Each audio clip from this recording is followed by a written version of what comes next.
امی کی وفات کے بعد ہمارے حضور صلی اللہ علیہ وسلم بہت زیادہ پریشان رہتے تھے اور کسی سے بات نہ کرتے تھے، بس خاموش رہتے، کیونکہ اب دنیا میں ہمارے حضور صلی اللہ علیہ وسلم کا اپنا کوئی نہیں بچا تھا۔ بھائی بہن تو تھے ہی نہیں، باپ نے پیدا ہونے سے پہلے ہی ساتھ چھوڑ دیا تھا، اور اب ماں بھی چھوڑ کر چلی گئی۔ صرف ایک بوڑھے دادا عبد المطلب تھے، وہی اپنے پوتے کا ہر طرح سے خیال رکھتے تھے۔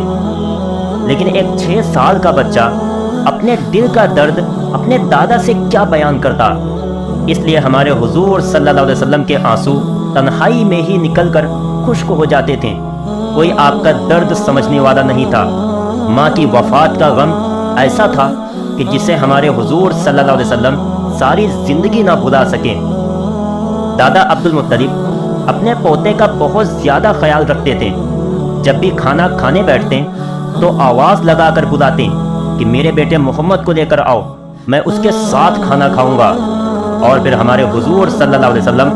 دادا عبد المطلب کے پاس بیٹھ کر کھانا کھاتے۔ حضرت عبد المطلب مکہ کے سرداروں میں سے تھے، اس لیے ان کے لیے کعبہ شریف کے پاس ایک قالین بچھائی جاتی تھی جس پر ان کے علاوہ کوئی بھی نہیں بیٹھ سکتا تھا،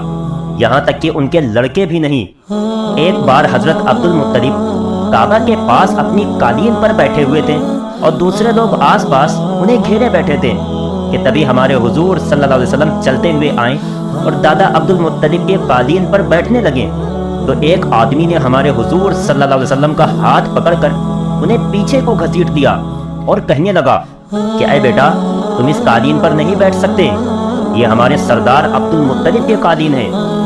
عبد المطلب نے جب یہ دیکھا تو اس آدمی کو روکا اور پھر ہمارے حضور صلی اللہ علیہ وسلم کا ہاتھ پکڑ کر اپنی قالین پر بٹھاتے ہوئے کہا کہ اے لوگو، میری اس بچے کی شان بڑی نرالی ہے، یہ آگے چل کر بہت بڑا انسان بنے گا۔ ایک بار حضرت عبد المطلب کعبہ شریف کے پاس بیٹھے ہوئے تھے کہ اسی وقت ان کے پاس نجران شہر کے کچھ عیسائی آ گئے۔ ان عیسائیوں میں ان کا ایک عالم بھی تھا جو اپنی کتابوں کے بارے میں بہت اچھی طرح جانتا تھا۔ تو اس عیسائی عالم نے عبد المطلب سے کہا کہ اے سردار، ہم نے اپنی کتابوں میں پڑھا ہے کہ مکہ شہر میں آخری نبی آنے والا ہے اور وہ اسی شہر میں پیدا ہوگا، اس کی ایسی ایسی نشانیاں ہوں گی۔ وہ عیسائی عالم ابھی یہ باتیں کر ہی رہا تھا کہ تبھی ایک آدمی ہمارے حضور صلی اللہ علیہ وسلم کو لے کر عبد المطلب کے پاس پہنچے۔ تو جیسے ہی اس عیسائی عالم نے ہمارے حضور کو دیکھا تو وہ گھبرا کر کھڑا ہو گیا اور کہنے لگا کہ یہ وہی انسان ہے کہ جس کے بارے میں ہماری کتابوں میں لکھا ہے کہ وہ آخری نبی ہوگا۔ اے عبد المطلب، یہ لڑکا تمہارا کیا لگتا ہے؟ حضرت عبد المطلب نے جواب دیا کہ یہ میرا بیٹا ہے۔ تو وہ عیسائی عالم خاموش ہو کر بیٹھ گیا اور کہنے لگا پھر یہ وہ انسان نہیں ہو سکتے، کیونکہ ہماری کتابوں میں لکھا ہے کہ اس لڑکے کا باپ اس کی پیدائش سے پہلے وفات پا جائے گا۔ یہ سن کر عبد المطلب نے کہا کہ بات دراصل یہ ہے کہ یہ میرا پوتا ہے اور اس کا باپ عبداللہ اس کی پیدائش سے پہلے وفات پا چکا ہے۔ یہ سن کر اس عیسائی عالم نے کہا کہ ہاں یہ بات ہوئی نا، تو پھر یہ وہی انسان ہے کہ جس کے بارے میں ہماری کتابوں میں لکھا ہے، اس لیے اے عبد المطلب، تم اس بچے کا خیال رکھنا۔ ایک بار قبیلہ بنو مدلج کے کچھ لوگ حضرت عبد المطلب سے ملنے آئے۔ وہ لوگ قیافہ شناس تھے، مطلب لوگوں کا چہرہ اور ان کے ہاتھ پیر دیکھ کر اس کے آگے کی زندگی کے بارے میں اندازہ لگا کر صحیح صحیح بتا دیا کرتے تھے۔ اس لیے ان لوگوں نے جب ہمارے حضور صلی اللہ علیہ وسلم کو دیکھا تو حضرت عبد المطلب سے کہنے لگے کہ اے عبد المطلب، یہ بچہ کوئی عام بچہ نہیں ہے، بلکہ یہ آگے چل کر بہت بڑا انسان بنے گا، کیونکہ اس کے پیروں کے نشان بالکل اسی طرح ہیں جیسے کہ حضرت ابراہیم کے پیروں کے نشان مکہ میں مقام ابراہیم پر بنے ہوئے ہیں۔ دوستو، مقام ابراہیم کعبہ میں اس سنہری جالیوں کو کہتے ہیں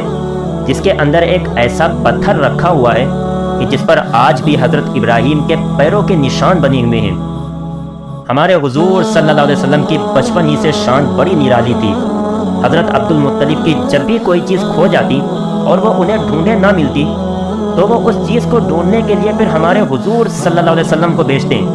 اور پھر اللہ کا کرشمہ کہ وہ چیز ہمارے حضور صلی اللہ علیہ وسلم کچھ ہی دیر میں ڈھونڈ کر واپس لے آتے۔ ایک بار حضرت عبد المطلب کا ایک اونٹ کھو گیا تو انہوں نے اسے بہت تلاش کیا لیکن کہیں نہ ملا۔ عبد المطلب نے اپنے لڑکوں کو بھیجا کہ جاؤ مکے میں جا کر میرا اونٹ تلاش کرو، لیکن سارے لڑکے بہت دیر تلاش کرنے کے بعد واپس آ کر کہنے لگے کہ اے ابا جان، ہم نے مکہ کی ایک ایک گلی چھان ماری لیکن ہمیں اونٹ پورے مکہ میں کہیں بھی نہیں ملا۔ آخر عبد المطلب نے پریشان ہو کر ہمارے حضور کو اونٹ ڈھونڈنے کے لیے بھیجا۔ ہمارے حضور صلی اللہ علیہ وسلم اونٹ ڈھونڈنے کے لیے پہاڑیوں کی طرف چلے گئے۔ اللہ کی مدد کہ ہمارے حضور صلی اللہ علیہ وسلم ادھر ہی چلتے جا رہے تھے جدھر وہ اونٹ گیا تھا۔ بہت دیر گزر گئی لیکن ہمارے حضور صلی اللہ علیہ وسلم واپس نہ آئے تو عبد المطلب بھی پریشان ہو گئے اور کعبے کے پاس جا کر طواف کرتے ہوئے اللہ سے دعائیں مانگنے لگے کہ اے اللہ، میرا اونٹ جہاں کہیں بھی ہو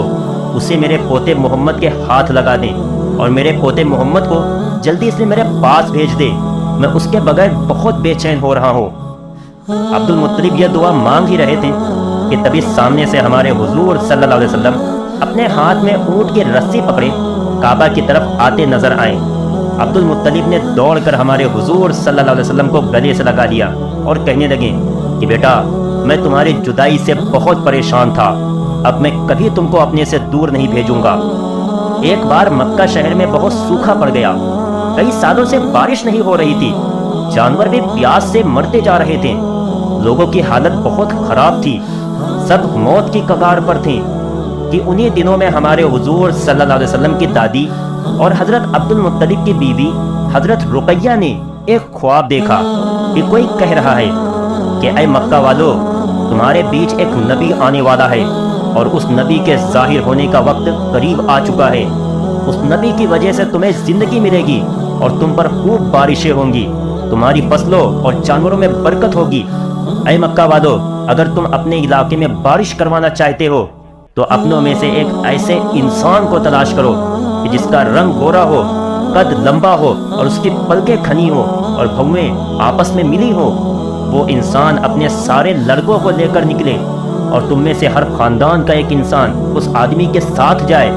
سب پاک صاف ہو کر اچھے کپڑے پہنے اور خوشبو لگائیں اور سب سے پہلے جا کر کعبہ کے پاس حجر اسود کو چومیں اور پھر سامنے والے پہاڑ جبل ابو قبیس پر چڑھ جائیں۔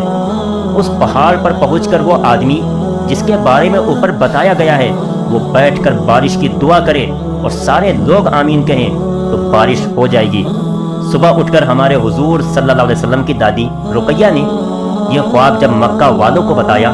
تو سب حیران رہ گئیں اور کہنے لگیں کہ یہ خواب کوئی عام خواب نہیں ہے بلکہ اللہ کی طرف سے ہمیں پیغام بھیجا گیا ہے